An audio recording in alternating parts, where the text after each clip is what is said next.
चलो विद्यार्थी मित्रों, હવે આ ચેપ્ટરના લગભગ છેલ્લા લેક્ચરમાં એટલે કે સ્વાધ્યાયના છેલ્લા પડાવમાં આપણે આવી ચૂક્યા છે.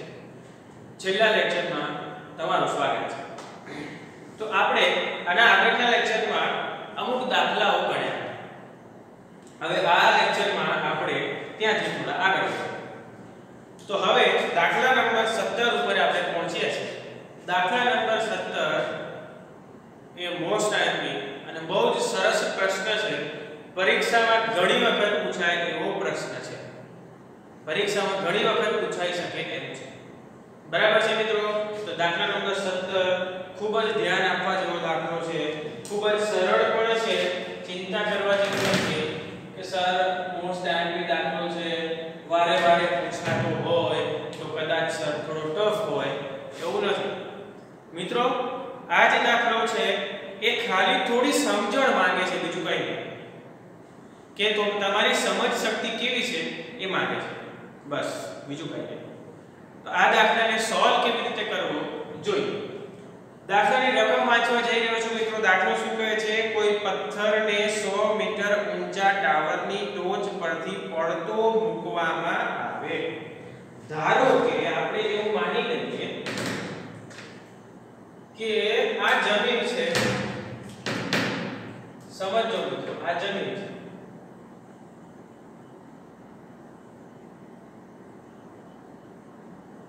આ જમીન ઉપર આ કોઈક ટાવર છે.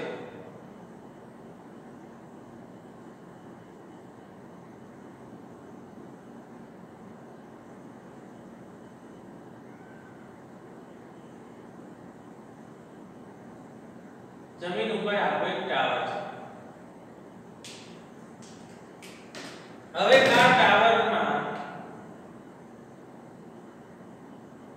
સમજો વિદ્યાર્થી મિત્રો,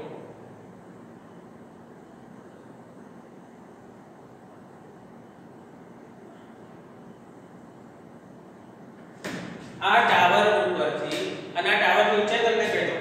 આ ટાવરની ઊંચાઈ તમને આપેલી છે 100 મીટર ઊંચો ટાવર. આ ટાવરની જે ઊંચાઈ છે એ કેટલી છે મિત્રો? 100 મીટર.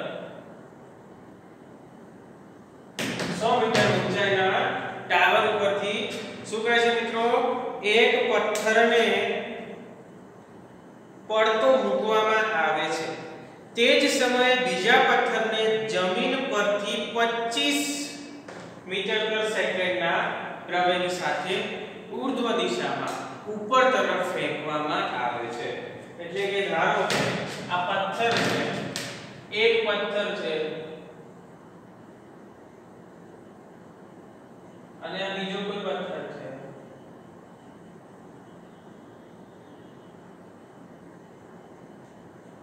આને નીચે અધો દિશામાં નીચે તરફ મુક્ત પતન કરવા દેવામાં આવે છે. આને ઉપરની તરફ ફેંકવામાં આવે છે. અહીંયા u બરાબર કેટલું થઈ જશે? 0 મીટર પર સેકન્ડ. અહીંયા u કેટલા આપ્યા છે? 25 મીટર પર સેકન્ડ. બીજું શું આપ્યું છે? તો બંને પથ્થર ક્યારે અને ક્યાં એકબીજાને મળશે? ક્યારે અને ક્યાં એકબીજાને મળશે? મિત્રો અહીંયા જોવાનું છે કે આ જે બંને પથ્થર છે, આ પથ્થર 1, ચલો આને નામ આપી દઉં છું પથ્થર 1,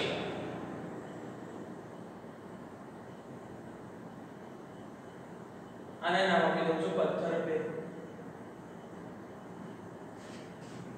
ચલો પથ્થર 1 અને પથ્થર 2 એવા મેં નામ આપી દીધા છે કે પથ્થર 1 અને પથ્થર 2.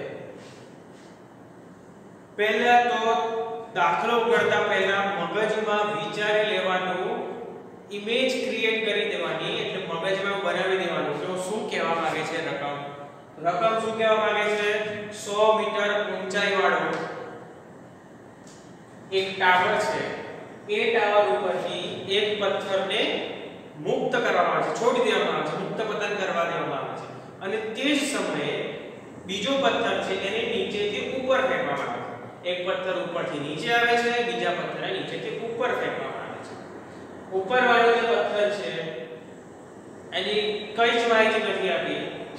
મુક્ત પતન કરવા દેવામાં આવે છે એટલું જ કીધું છે.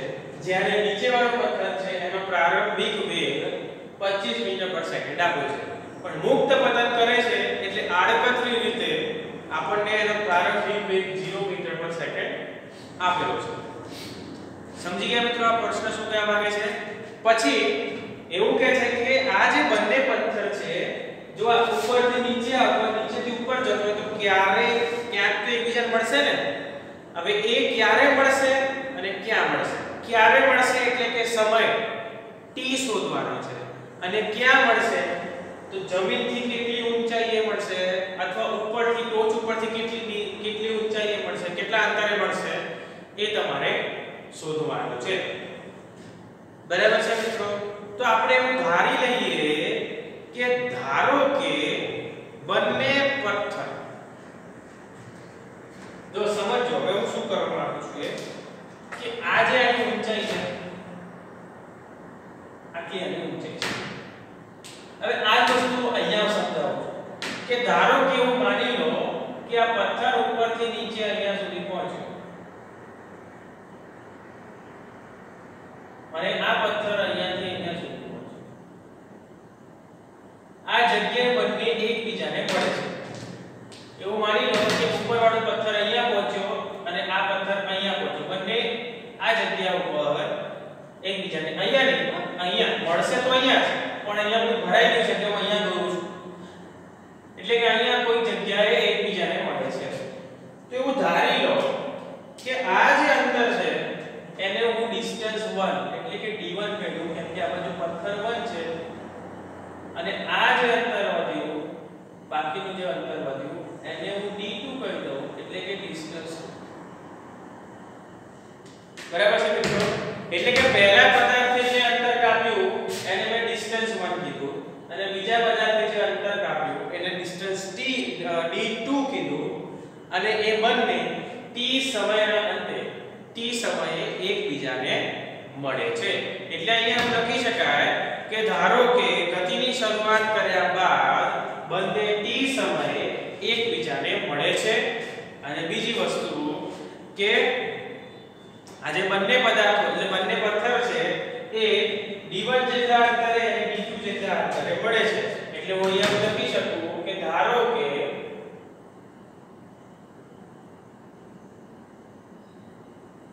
શું થાય છે બંને પથ્થર ગતિની શરૂઆત કર્યા બાદ ધારો કે ગતિની શરૂઆત કર્યા બાદ t સેકન્ડ, ચલો t સેકન્ડના t સેકન્ડ બંને એકબીજાને શું થાય છે t સેકન્ડના અંતે બંને એકબીજાને મળે છે. t સેકન્ડના અંતે શું કરે છે મિત્રો? બંને એકબીજાને મળે છે. બંને જ્યારે મળતા હોય ત્યારે પથ્થર 1 અને પથ્થર 1 ટોચથી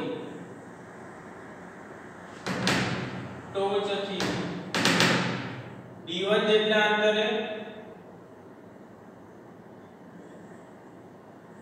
અને પથ્થર 2 જમીનથી d2 જેટલી ઊંચાઈએ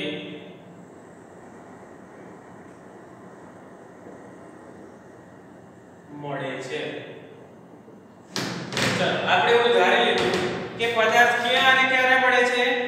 તો પદાર્થ t સમયના અંતે t સેકન્ડના અંતે એકબીજાને ટોચથી d1 જેટલા અંતરે અને જમીનથી d2 જેટલા અંતરે એકબીજાને મળે છે એવું વિચારી લો. બરાબર છે?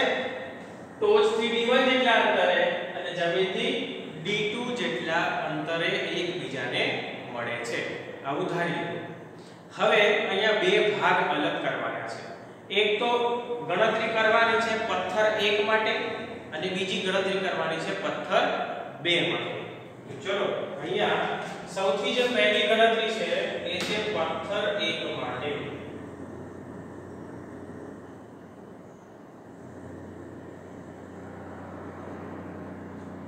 તો પથ્થર 1 માટેની ગણતરી કરી લઈએ આપણે કે પથ્થર 1 માટે શું ગણતરી કરી શકાય. તો પથ્થર 1 માટે તમારે ખાસ વસ્તુ જોવાની છે કે પથ્થર 1, હવે પથ્થર 2 ને ભૂલી જાઓ. પથ્થર 1 માટે આપણને કઈ વસ્તુ આપેલી છે? તો પથ્થર 1 માટે વસ્તુ આપેલી છે u બરાબર 0 મીટર પર સેકન્ડ. u ની કિંમત આપી તમને 0 મીટર પર સેકન્ડ. u બરાબર કેટલા આપે છે મિત્રો? તો તે 0 મીટર પર સેકન્ડ. પછી બીજી વસ્તુ આપી છે g, એટલે કે a નું મૂલ્ય આપ્યું છે +g બરાબર કેટલા લેવાના છે? અંદર 10 આપ્યા. અંદર 10 આપે છે, અંદર 10 આપ્યા નથી. તમને શું આપ્યું છે? કોઈ ચોખવટ કરેલી નથી, એટલે આપણે લેવાનું છે +9.8 મીટર પર સેકન્ડ સ્ક્વેર. કેટલું લેવાનું છે મિત્રો? 9.8 મીટર પર સેકન્ડ સ્ક્વેર. એટલે લખી દઉં હું ધન 9.8 મીટર પર સેકન્ડ સ્ક્વેર. આટલી વસ્તુ તમને આપેલી છે. તો તમે d1 શોધી શકો છો. d1 એટલે કે ડિસ્ટન્સ. ડિસ્ટન્સ એટલે કે અંતર. તો આપણી પાસે સૂત્ર છે. શું સૂત્ર છે મિત્રો? કે d1 બરાબર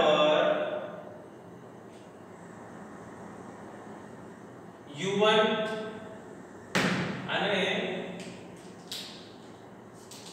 પહેલો પથ્થર છે એટલા માટે u1, બીજા પથ્થર માટે u2. u1 ut રાખો પ્લસ 1/2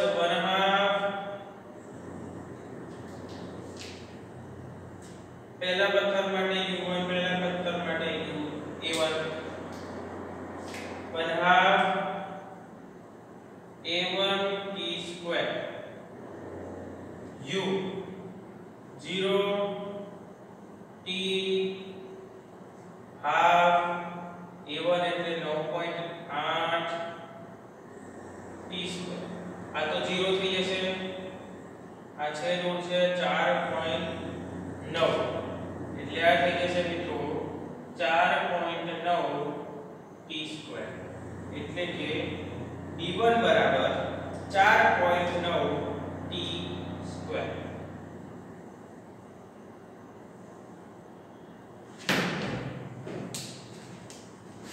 બરાબર છે મિત્રો?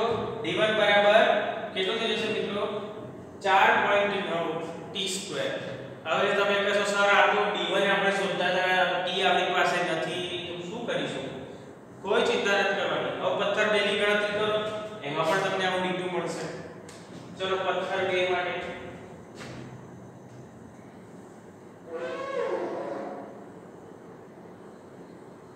એટલે કે આપણે તમે અહીંયા ગણતરી કરી શકો છો.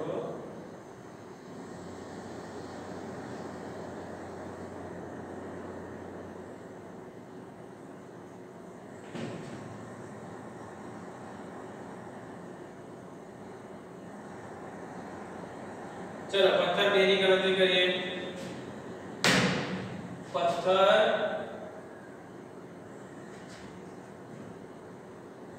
2 માટે તો પથ્થર 2 માટે શું ગણતરી થાય મિત્રો? તો આની જેમ જ જે વસ્તુ આપી છે લખી કાઢો. શું આપ્યું છે? u2 બરાબર કેટલા આપે છે? 25 મીટર પર સેકન્ડ. પછી a2 બરાબર તમને આપ્યું છે -g. કેમ -g મિત્રો? એટલા માટે -g કે કઈ દિશામાં? પથ્થર નંબર 2 છે એ ઊર્ધ્વ દિશામાં ગતિ કરે છે, એટલે કે ઉપરની બાજુએ ગતિ કરે છે. એટલે થઈ જશે મિત્રો કેટલા થઈ જશે? એટલે કે -9.8 મીટર પર સેકન્ડ. -9.8 મીટર પર સેકન્ડ થઈ જાય. સૂત્ર પથ્થર 2 છે એટલા માટે બધું 2 d2 બરાબર શું થાય મિત્રો d2 બરાબર અહીંયા થઈ જશે u2 plus 1/2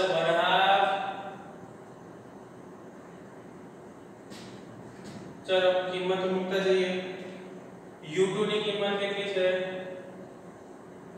25t plus 1/2 a2 કેટલા છે -9.8 t સ્ક્વેર છેદુ છે 4.9 પ્લસ માઈનસ માઈનસ એટલે થઈ જાય 25t માઈનસ 4.9t સ્ક્વેર. હવે આગળ ભાગ ચાલશે નહીં તો અહીંયા આપણને બીજું સમીકરણ મળી ગયું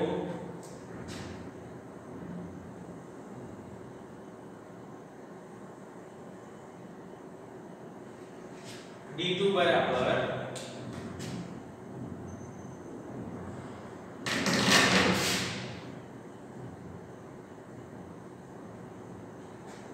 पच्चीस माइनस 4.9 t स्क्वायर. હવે શું કરીએ તો હવે મિત્રો આપણને ખબર છે કે અહીં d1 d2 બરાબર ટાવરની કુલ ઊંચાઈ થાય d1 d2 એટલે ટોટલ ડિસ્ટન્સ કેટલું છે ટાવરની ઊંચાઈ જેટલું જે 100 મીટર આપ્યું છે એટલે કે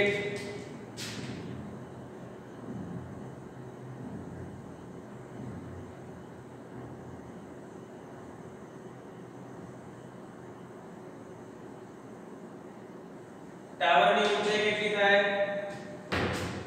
d1 d2 કેટલી થાય મિત્રો ટાવર ની ઊંચાઈ આપણને આપી છે 100 d1 તમને આપ્યા છે કેટલા છે 4.9 t સ્ક્વેર વત્તા d2 આપ્યા છે 25t માઈનસ 4.9 t સ્ક્વેર શું થાય મિત્રો plus 4.9 t square minus 4.9 t square ઉડી જશે એટલે અહીંયા આવી જશે 100 બરાબર 25t t બરાબર 100 ભાગ્યા 25 એટલે કે t બરાબર 4 સેકન્ડ.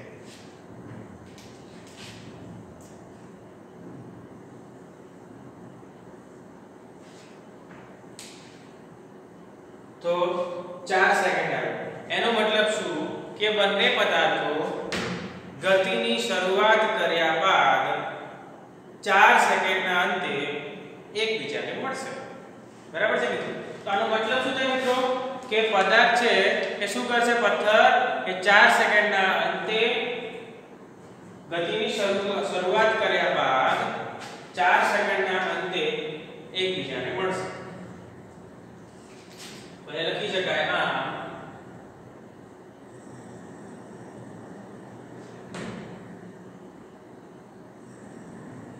पत्थर गतिनी शरूआत કર્યા બાદ 4 સેકન્ડના અંતે 4 સેકન્ડના અંતે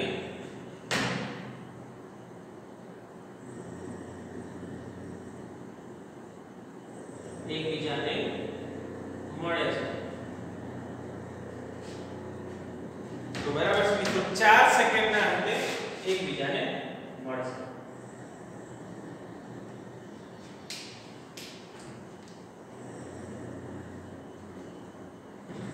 ચલો એક તો વસ્તુ શોધી કાઢી કે પદાર્થ ક્યાં મળશે ક્યારે મળશે 4 સેકન્ડે મળશે. હવે ક્યાં મળશે એટલે કે કઈ જગ્યા ઉપર જમીનથી કેટલા ઉપર મળશે અથવા તો ટોચથી કેટલા નીચે મળશે. હવે જમીનથી કેટલા ઉપર મળશે શોધવા માટે તમારે d2 શોધવું પડે અને ટોચથી કેટલા નીચે કેટલા અંતરે મળશે એ શોધવા માટે તમારે d1 શોધવું પડે. એટલે કે હવે તમે અહીંયા કે અહીં સમીકરણ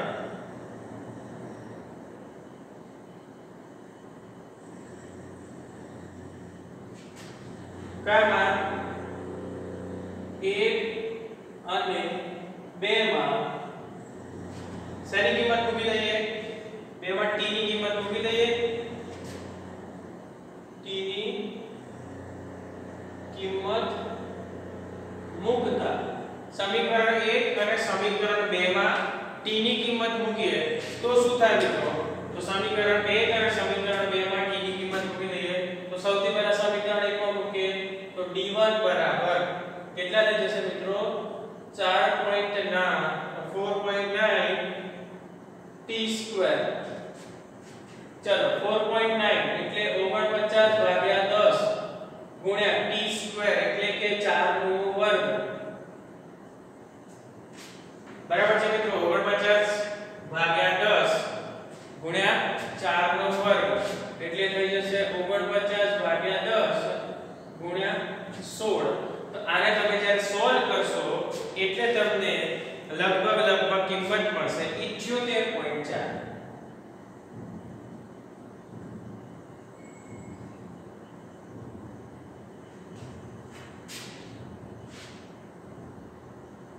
જ્યારે d2 ની ગણતરી કરો ત્યારે આવશે 25t - 4.9 t².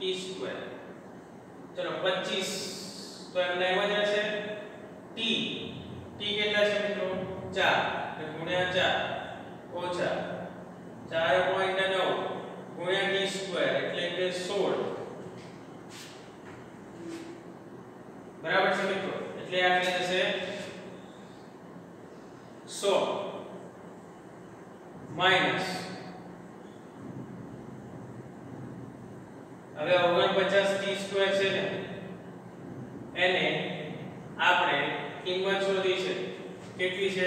78.4. 78.4 તો 100 માંથી 78.4 તમે બાદ કરશો એટલે લગભગ તમને મળશે 21.6. કેટલી મળશે મિત્રો? 21.6 અને એકમ આવશે મીટર. એટલે કે d2 બરાબર 21.6 મીટર.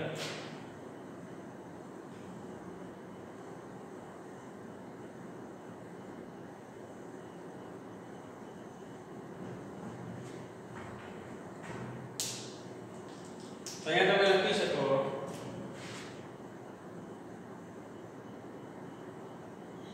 આ બંને પથ્થર જમીનથી d2 જમીનથી કેટલા અંતરે? 21.6 મીટર તથા ટાવરની ટોચથી કેટલા મીટર અંતરે? ટાવરની ટોચથી d1 એટલે કે 78.4 મીટર અંતરે એકબીજાને મળશે. બરાબર છે મિત્રો? ક્યાં મળશે?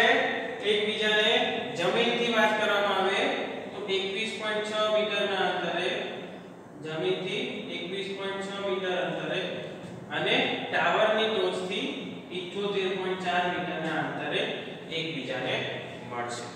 મિત્રો મોસ્ટ આઈએમપી દાખલો છે, બહુ જ સરસ દાખલો છે. તમે જોઈ શકો છો કે આખો દાખલો આપણે સ્ટેપ બાય સ્ટેપ આની ગણતરી કરી છે. તો હવે મિત્રો આપણે જોઈએ કે ફરીથી એકવાર સમજાવી દઉં છું કેમ કે બહુ જ સારો અને મોસ્ટ આઈએમપી દાખલો છે એટલા માટે. તો ગણતરી ફરીથી જોઈ લઈએ કે આની ગણતરી કેવી છે મિત્રો. તો ગણતરીમાં સૌથી પહેલા રકમ સમજવી જરૂરી છે. તો સૌથી પહેલા રકમને સમજી ફરીથી આ દાખલો જોઈએ છે. આ દાખલો શું કહેવા માંગે છે એની ગણતરી ફરી જોઈએ કે એક ટાવર છે. એ ટાવરની ટોચ ઉપરથી બે પથ્થર છે, એક પથ્થરને ટોચ ઉપરથી નીચે ફેંકવામાં આવે છે અને એક પથ્થરને નીચેથી ઉપરની દિશામાં એટલે કે ઉર્ધ્વ દિશામાં એક સાથે ફેંકવામાં આવે છે. જેવો પહેલાને ઉપરથી છોડે એવો નીચેથી ફેંકવામાં આવે છે. એટલે કે પથ્થર એક જે ઉપરથી ફેંકવામાં આવે છે મુક્ત પતન કરે છે એટલે એનો પ્રારંભિક વેગ u = 0. નીચેથી જે ફેંકવામાં આવે છે એનો પ્રારંભિક વેગ તમને રકમમાં આપ્યો છે એ છે 25 મીટર પર સેકન્ડ. બરાબર છે મિત્રો, 25 મીટર પર સેકન્ડ એનો તમને પ્રારંભિક વેગ આપ્યો છે. બીજું તમને આપ્યું છે કે 100 મીટર જેટલી ઊંચાઈ છે, એ ટાવરની ઊંચાઈ કેટલી છે? 100 મીટર જેટલી એની ઊંચાઈ છે. તો આપણે શું કર્યું? આપણે એવું ધાર્યું કે ગતિની શરૂઆત કર્યા બાદ એ જે પથ્થર છે એ t સેકન્ડના અંતે એકબીજાને મળે છે. ક્યારે મળે છે મિત્રો? t સેકન્ડના અંતે મળે છે. ત્યારે પથ્થર 1 એ ટોચથી d1 જેટલા અંતરે અને પથ્થર 2 એ જમીનથી d2 જેટલી ઊંચાઈએ આપણને મળે છે. બંને ક્યાં મળે છે? ટોચથી d1 જેટલા અંતરે અને જમીનથી d2 જેટલા અંતરે. આ પથ્થર નંબર 2 છે. આ કયો છે મિત્રો? પથ્થર 2. આ પથ્થર 1. બરાબર છે મિત્રો? પથ્થર 2 અને પથ્થર 1 આ બંને અહીંયા મળે છે. તો બે પથ્થર છે તો એટલા માટે ગણતરી પણ બે ભાગમાં કરી લઈએ. તો સૌથી પહેલી વાત કરી પથ્થર 1 માટેની ગણતરી આપણે કરી કે પથ્થર 1 માટે શું કહી શકાય? તો પથ્થર 1 માટે આપણને શું આપ્યું છે? u1 આપ્યું છે 0 મીટર પર સેકન્ડ. બીજું કોઈ આપ્યું નથી. પથ્થર 1 જે છે એ મુક્ત પતન કરે છે એટલે ઉપરથી નીચે તરફ આવે છે. એટલા માટે શું થઈ જશે મિત્રો? એ ઉપરથી નીચે આવશે એટલે કે અહીંયા તમને g ની વેલ્યુ ધન મળશે. g ની કિંમત કેવી મળશે મિત્રો? ધન 9.8 મીટર પર સેકન્ડ સ્ક્વેર એટલે કે ધન મળશે. આપણે શોધવાનું છે અંતર. અંતર એટલે કે ડિસ્ટન્સ. અંતર એટલે કે s. તો s નું સૂત્ર શું છે? s ut + 1/2 પણ જો આપણે અંતરને d1 લીધું, ડિસ્ટન્સ 1 અને ડિસ્ટન્સ 2 એટલે d2. તો d1 પથ્થર 1 માટે d1 = u1 t + 1/2 a1t². તો અહીંયા શું થાય છે મિત્રો? u1 એટલે પ્રારંભિક 0 t + 1/2 a1 એટલે કે +9.8 * t². તો અહીંયા 0 થઈ જશે. અહીંયા 2 છે શું છે? 4.9 એટલે આ 4.9 t². એવી જ રીતે આપણે પથ્થર નંબર 2 નું શોધ્યું. u2 અને a2 ની કિંમતનો ઉપયોગ કરી અને આપણને મળ્યું 25t - 4.9 t². હવે જ્યારે ટાવરની ઊંચાઈની વાત કરવામાં આવે તો ટાવરની જે આપણને ઊંચાઈ છે એ 100 મીટર આપેલી છે. તો ટાવરની ઊંચાઈ 100 મીટર હોય તો આ પથ્થર જે d1 અને d2 જે અંતર આપ્યું એ પણ 100 મીટર જેટલું જ હશે. તો d1 + d2 = 100 મીટર. આ ઉડી જશે. શું વધ્યું? 25t એટલે t બરાબર આપણને 4 સેકન્ડ. t બરાબર આપણને કેટલા મળે છે મિત્રો? 4 સેકન્ડ મળી જાય છે. એટલે કે આનો મતલબ એવો થાય કે આમ જે પથ્થર છે એ ગતિની શરૂઆત કર્યા બાદ આ જે પથ્થર છે બંને પથ્થર એ ગતિની શરૂઆત કર્યા બાદ 4 સેકન્ડના અંતે એકબીજાને મળે છે. 4 સેકન્ડના અંતે એકબીજાને શું થાય છે મિત્રો? મળે છે.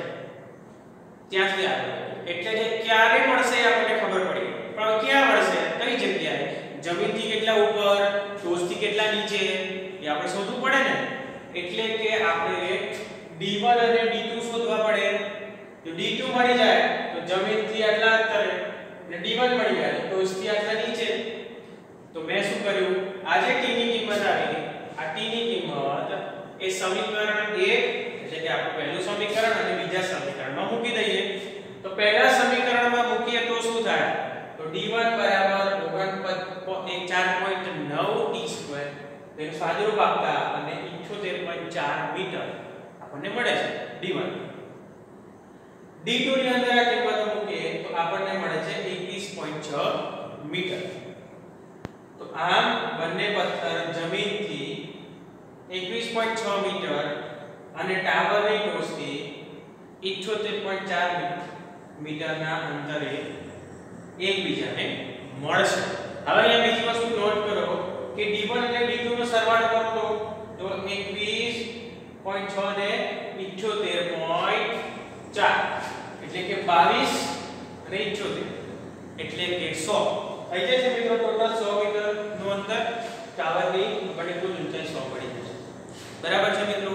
તો મોસ્ટ IMP જે દાખલો છે એ તમારે ગણવાનો છે. જુઓ આ દાખલો તમે જોઈ શકો છો મિત્રો. આખો દાખલો છે દાખલા નંબર 17 જે મોસ્ટ IMP છે એ પરીક્ષામાં પૂછાઈ શકે એમ છે. બરાબર છે મિત્રો. તો આ દાખલો તમારે ગણવાનો છે. તો હવે આપણે આગળ શરૂઆત કરીએ મિત્રો. આગળના દાખલાની. હવે એ જે દાખલો છે એ દાખલાની તમે ગણતરી કરો ત્યારે તમને જોવા મળશે કે ઉર્ધ્વ દિશામાં ફેંકવામાં આવેલ એક દડો 6 સેકન્ડ બાદ ફેંકવાવાળાના હાથમાં પાછો આવે. મિત્રો ઉર્ધ્વ દિશાના આપણે દાખલા ગણેલા છે. આ દાખલો તમારે હોમવર્કમાં કરવાનો છે મિત્રો. આ દાખલો શેમાં કરવાનો છે? હોમવર્કમાં કરવાનો છે. બરાબર છે. આ દાખલો તમે હોમવર્કમાં કરશો એવી આશા છે. બહુ જ સહેલો દાખલો છે. અહીંયા તમને આમાં કહી દઉં શું કરવાનું છે. તો તમને સમય આપ્યો છે સેકન્ડ. બરાબર છે. કેટલા વેગથી કરવામાં આવેલો છે? વેગ શોધવાનો છે, ઊંચાઈ શોધવાની છે અને દડાનું સ્થાન શોધવાનું છે. તો સૌથી પહેલા તો 6 સેકન્ડમાં આપણે જે પદાર્થ છે ઉપર જઈને પાછું આવે છે. તો જવાની 3 સેકન્ડ અને પાછા આવવાની 3 સેકન્ડ. ઉર્ધ્વ દિશામાં ફેંકવામાં આવે છે એટલે ઉર્ધ્વ દિશામાં ફેંકવામાં આવતો હોય તો v બરાબર 0 થઈ જાય. a બરાબર -9.8 અહીંયા 10 આપેલા નથી એટલે -9.8 થઈ જાય અને t બરાબર 3 સેકન્ડ થઈ જાય. ઉપર જઈને પાછું આવવામાં 6 સેકન્ડ થાય તો ઉપર જવામાં 3 સેકન્ડ થાય અને નીચે આવવામાં 3 સેકન્ડ થાય. તો આપણે આજે ઉર્ધ્વ દિશાની જ ગણતરી કરીએ છીએ એટલે કે 3 સેકન્ડ અને ઉર્ધ્વ દિશામાં જતા લાગે. આના ઉપરથી તમને v g એટલે કે a અને t આના ઉપરથી તમને u મળી જશે એટલે કે પ્રારંભિક વેગ મળી ગયો. બીજો પ્રશ્ન છે કે દડાએ પ્રાપ્ત કરેલ મહત્તમ ઊંચાઈ કેટલી હશે? એટલે કે ઊંચાઈ એટલે કે સ્થાનાંતર s શોધવાનું છે. એનું પણ સૂત્ર તમને આવડે છે. અને 4 s મળી જાય પછી 4 સેકન્ડ બાદ એનું સ્થાન ક્યાં હશે? એટલે કે ફરી પાછો s શોધવાનો પણ 4 સેકન્ડ માટે, 3 સેકન્ડ માટે નહીં. ફરી પાછો s ના સૂત્રમાં 3 ની જગ્યાએ 4 સેકન્ડ મૂકીને ગણવાનું. આ ત્રણેનો જવાબ તમને આવડશે. પ્રયત્ન જાતે કરશો, જેટલા દાખલા જાતે કરશો એટલા વધારે આવડશે.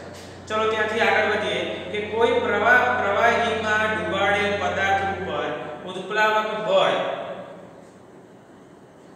કઈ દિશામાં કાર્ય કરે છે? મિત્રો ખાસ યાદ રાખો કે ઉત્પ્લાવક બળ છે એ ગુરુત્વાકર્ષણ જે લાગે છે એટલે કે વજન જે લાગે છે એની વિરુદ્ધ દિશામાં. એટલે ગુરુત્વાકર્ષણ બળ કેવી રીતે લાગે છે? શિરોલંબ એટલે બરાબર 90 ના ખૂણે શિરોલંબ અધો દિશામાં લાગે છે. જ્યારે ઉત્પ્લાવક બળ પ્રવાહી માટે શિરોલંબ ઉર્ધ્વ દિશામાં લાગે છે. આ વસ્તુ યાદ રાખવાની છે મિત્રો. પછી પાણીમાં ડૂબાડેલ પ્લાસ્ટિકના બ્લોકને છોડી દેતા તે પાણીની સપાટી પર કેમ આવી જાય છે? તો મિત્રો પ્લાસ્ટિક છે એની ઘનતા પાણીની ઘનતા કરતાં ઓછી છે. એટલા માટે એ જે પ્રવાહી એટલે પાણી છે એનું ઉત્પ્લાવક બળ અને પ્લાસ્ટિકનું ઉત્પ્લાવક બળ કરતાં વધારે છે. એટલા માટે એ ઉપર આવી જાય છે. બરાબર છે. ચલો આગળ વધીએ છીએ કે 50 ગ્રામ દળ ધરાવતા કોઈ પદાર્થનું કદ. હવે આમાં 21 અને 22 બંને સરખા છે. 21 અને 22 બંને સરખા છે. પણ હું 22 ગણીશ, 21 તમારે ગણવાનું છે. 22 એટલા માટે ગણીશ કે એમાં વધારાનો પ્રશ્ન આપેલો છે કે પાણીનું દળ શોધો. બરાબર છે. એટલે એ હું શોધીશ. એટલે કે 22 નું હું ગણીશ, 21 નું તમારે ગણવાનું છે. તો ચલો 21 માં દાખલો તમારા માટે હોમવર્ક અહીંયા તમને બે દાખલા મળ્યા હોમવર્કમાં, દાખલા નંબર 18 અને દાખલા નંબર 21. 22મો હું ગણી રહ્યો છું. તો ચલો 22મો ગણીએ. તો 22મો શું કહે છે? તો જોઈએ 22મો શું કહે છે. મિત્રો દાખલો તમારે નોંધી લેવાનો છે. 2 3 4 5 જેટલી વખત લખો એટલી વખત તમારે લખવાનું છે. જ્યાં સુધી યાદ ના રહે ન આવડે ત્યાં સુધી તમારે લખે જવાનું છે. તો અહીંયા આપણે ચેપ્ટરના અંતિમ ભાગ તરફ પહોંચી ચૂક્યા છે, એટલે કે અંતિમ દાખલો ગણી રહ્યા છે. અહીંયા તમારું ચેપ્ટર થશે પૂર્ણ. પછી નવા ચેપ્ટર સાથે આપણે ફરી મળીશું. પણ વચ્ચે તમારી એકમ કસોટીમાં ગતિ એ પૂછવાનું છે, એટલે વચ્ચે આપણે ગતિનું રિવિઝન કરવાના છીએ. બરાબર છે મિત્રો, ગતિનું રિવિઝન કરીશું. ચલો સૌથી પહેલા દાખલા નંબર 22 એટલે કે ચેપ્ટરનો અંતિમ દાખલા તરફ વળી રહ્યા છે આપણે, કે 500 ગ્રામના સીલબંધ પેકેટનું કદ આપ્યું છે. અહીંયા તમને શું આપ્યું છે? તો એ તમે જુઓ, છેલ્લો દાખલો છે આપણો 22મા નંબરનો દાખલો, આ ચેપ્ટરનો અંતિમ દાખલો. 22મો દાખલાની શરૂઆત કરીએ તો આપ્યું છે 50 ગ્રામ સીલબંધ પેકેટ. 50 ગ્રામ એટલે કે એનું દળ આપ્યું છે m બરાબર 500 ગ્રામ, 50 ગ્રામ નહીં 500 ગ્રામ આપ્યું છે. અને પેકેટનું જે કદ છે એ તમને આપ્યું છે 350 સેન્ટીમીટરમાં આપ્યું છે. હા, સેન્ટીમીટર ઘન, 350 સેન્ટીમીટર ઘન આટલું આપ્યું છે. બીજું શું આપ્યું છે? પાણી ધરાવતા 1 ગ્રામ પાણીની ઘનતા તમને આપી છે. પાણીની ઘનતા 1 ગ્રામ પ્રતિ સેન્ટીમીટર ક્યુબ. આટલી પાણીની ઘનતા છે. અને કહેવાય કદ v અને કહેવાય દળ m. બરાબર છે. તો શું શોધવાનું છે? તો પાણીમાં પદાર્થ એટલે કે આ જે પેકેટ છે એ તરશે કે ડૂબશે એ શોધવાનું છે. તો આપણી પાસે સૂત્ર છે મિત્રો.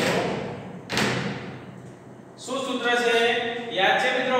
સૂત્ર યાદ છે? દળ ભાગ્યા કદ. શેનું સૂત્ર છે મિત્રો? કે પેકેટની ઘનતા આપણે પહેલા શોધી લઈએ કે જો પાણીની ઘનતા 1 ગ્રામ પર સેન્ટીમીટર ક્યુબ છે, બરાબર છે. જો પેકેટની ઘનતા 1 કરતા વધારે હશે તો ડૂબી જશે. પેકેટની ઘનતા 1 કરતા ઓછી હશે તો તરશે. તો આપણે સૌથી પહેલા પેકેટની ઘનતા શોધી લઈએ કે આપણને જે પેકેટ આપ્યું છે એ પેકેટની ઘનતા કેટલી છે? તો પેકેટની ઘનતા બરાબર દળ ભાગ્યા કદ. દળ કેટલું છે? 500 ગ્રામ ભાગ્યા કદ કેટલું છે? 350 સેન્ટીમીટર ઘન. મીંડું ઉડી જશે.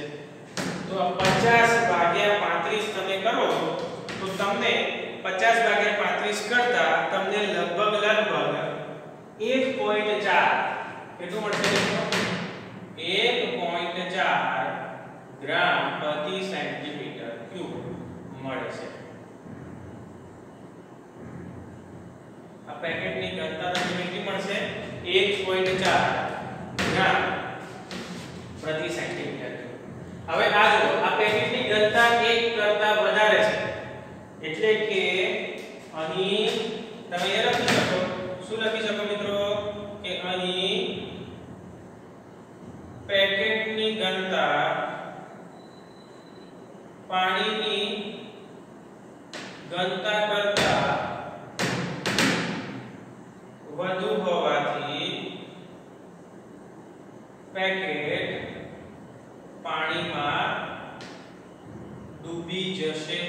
યસ, આ પેકેટ શું કરશે? પાણીમાં ડૂબી જશે.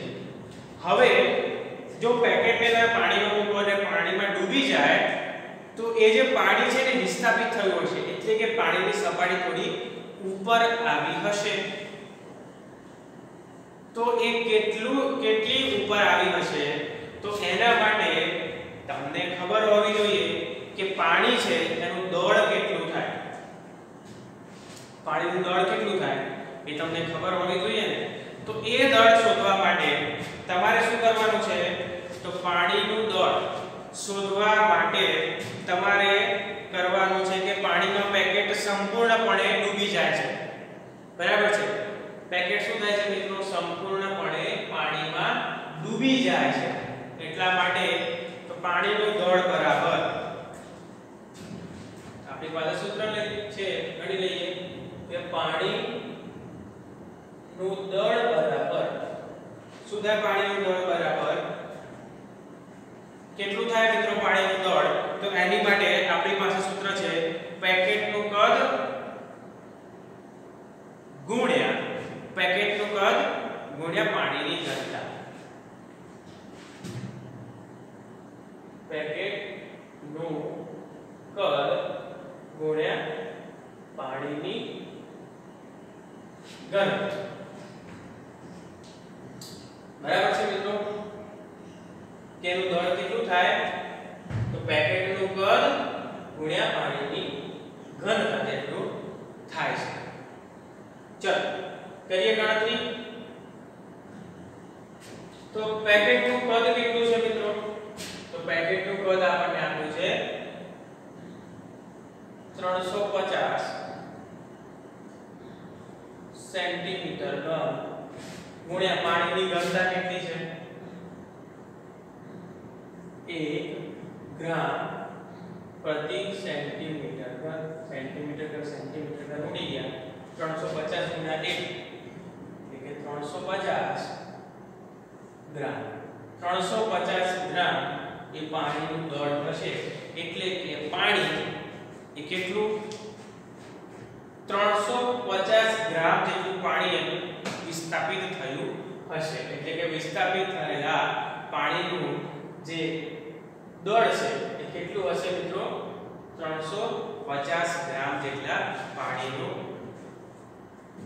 કદ થયું હશે દળ જેટલું વિસ્થાપિત થયું હશે તો અહીંયા સુધી આપણે રાખીએ છીએ અહીંયા તમારું ચેપ્ટર થાય છે પૂર્ણ મેં તમને બે દાખલા હોમવર્કમાં આપ્યા છે એક જેવા છે સહેલા છે એટલા માટે આપ્યા છે 21મો દાખલો જુઓ તમને 50 ગ્રામ દળ આપ્યું છે અને 20 સેન્ટીમીટર ક્યુબ જેટલો શું આપ્યું છે મિત્રો કદ તો સૂત્ર મૂકો દળ ભાગ્યા કદ 50 ભાગ્યા 20 મીંડું ઉડે એટલે 2.5 જેટલું આવશે હવે 2.5 છે અને 1 ગ્રામ પ્રતિ સેન્ટીમીટર ક્યુબ જેટલી પાણીની ઘનતા છે 2.5 ગ્રામ પ્રતિ સેન્ટીમીટર ક્યુબ જેટલી પદાર્થની એટલે કે પદાર્થની ઘનતા છે તો પદાર્થ ડૂબશે કે તરશે તો 1 કરતા વધારે છે 2.5 એટલા માટે પદાર્થ શું કરશે મિત્રો ડૂબી જશે તો આટલે સુધી રાખીએ છીએ અહીંયા તમારું ચેપ્ટર થાય છે પૂર્ણ નેક્સ્ટ